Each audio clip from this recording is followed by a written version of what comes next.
Nairobi. Amani Komorra gikone to muma mar apis kaka jakom manyien mar duol mochung'ne tayo tije obila tok gwelo mare gi jatend piny Kenya William Ruto tarik 4 dweni. Kano lose nyasino mane otele gi ogai mar doho Martha Koome, Amani osingo ni obiro kedo gi mibadhi mogo tach e chenro mag obila. Ne oni obila odak e yo makare kama oting'o meto mar osara kaachiel kod ni obila mane oyudo hinyruok e ng'anyo mokalo oyudo chudo mowinjore. Ndiko apisas manyien mag obila e kind ting' mamoko. Armstrong Osutwa mioler. Wuok manyocha odong' e duol mochung'ne tayo tije obila koro to din. Kaluwore ni komisionas ariyo manyocha odong' ochamo muma mar apis okinyi ma kawuono e doho maduong' e boma ma Nairobi. Amani Komorra ochamo muma kaka jakom manyien mar duolno, ka jakanyo machielo mane ochamo muma en Angelina Siparo. Komorra kawuoyo e chenrono oyango ni ong'eyo pek mar ite tayo duol makamano, ka osingo ni obiro tiyo matek mar neno ni geno mane jopiny nigo e ir obila oduogo, kendo ni obila obedo mago matiyo ne jopiny to ok matiyo jopiny. My vision is for the National Police Service Commission to facilitate the transformation of the National Police Service from a militaristic force, as it's commonly understood or perceived, to a citizen-focused service. Kamano bende, mana kaka jong'anyo mane oyudo hinyruok kata wito ngimagi chulo, obila mano kale midhiero machal kamano bende owacho ni obiro neno yudo chudo makamago.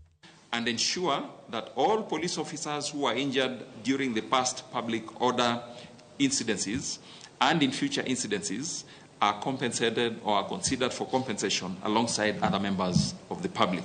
Jatelo no yango ni telo mare duolno obiro neno ni riwruok oneno commissioners duto tiyo tich achiel kendo ndi pogruok moro amora okoneno. We will therefore seek to build a cohesive and unified National Police Service Commission, taking into account that divisions would undermine our ability to achieve our mandates. Jatelo no koni kolore gi dwaro mar sirikand jatend piny William Ruto obiro chopo kare dwaro mar ndiko apisas mag obila 2025 manyien kachopo 2027 ka gichako gi 10,000 e komenda ni. Undertake police recruitments to improve the ratios on police to civilians and align with the bottom-up economic transformation agenda better, with the target of 25,000 new police officers by the year 2027. Osingo bende kedo gi mibadhi ma osebedi ka isiemo e bad migawono mar obila, ka owacho ni gimakore kod duol makedo gi mibadhi pachoka gibiro dino fuok makamano. We will address malpractices decisively and firmly. The Commission will partner and collaborate with line agencies, and in particular the Ethics and Anti-Corruption Commission, to identify and seal institutional loopholes. Ogai mar doho Martha Koome mane otele nyasino opoyo commissioners go ka okoni gin kod ting' mapek mar neno ni bad migawo mar obila odoke wang'e. You carry the responsibility of shaping policy, setting standards, and safeguarding the values that should define policing in this country. Koome ose obila mosebedo katiyo gi teko mathoth e gayo jopiny, ka okwayo duolno mondo ne ni obila go tiyo kod luor ne jopiny.